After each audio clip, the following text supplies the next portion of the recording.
Well, my grandfather started in 1941. In those days, it was a small appliance store where he sold radios and phonographic records and all kinds of small appliances. A&B Sporting Goods had been in Greg Schloss's family for 80 years. I've worked there for 40 years, so I was, I think, 22 when I started working there. The store was in good shape heading into 2020. It had orders from youth sports teams, including the entire North Park Little League. And then the pandemic hit, and I knew I was in trouble immediately. The local Little League played one game and then canceled the rest of the season. In January, he closed A&B's doors. Stories like Schloss's have become all too familiar during San Diego County's pandemic year.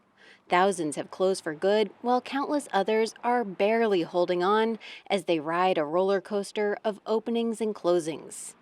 COVID-19's final toll on San Diego's economy will take years to calculate, says Eduardo Velasquez, the research director at the San Diego Regional Economic Development Corporation. It may very well be that we won't actually know for a long period of time really how big the impact has been in terms of the permanent firm closures and the true job losses associated with that. This, of course, means massive job losses.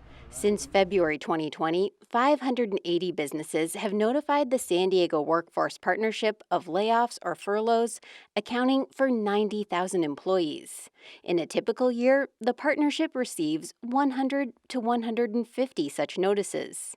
And the closure of businesses goes beyond the financial impact, says Rachel MERFALEN, the nonprofit's director of business services. It's not only a financial impact, but it's a relationship and sort of emotional, very emotional decision for them about having to consider potentially sacrificing certain things on the family side in order to save the business.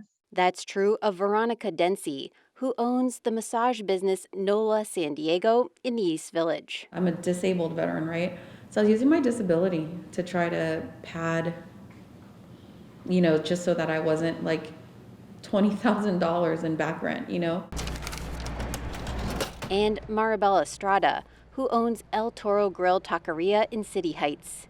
She says she's barely holding on, but wants to keep the business to pass on to her children. So they can grow up with the business and they can continue and having something. Doesn't mean that they have to be in a restaurant all the time and not getting a career, but they have something already so they can start. Family businesses are a big source of generational wealth, particularly for immigrants and ethnic minorities, says Juan Pablo Pardo Guerrera, an associate professor of sociology at UC San Diego. So part of the advantages of small businesses is that they become assets, and they can be passed on to other generations as assets.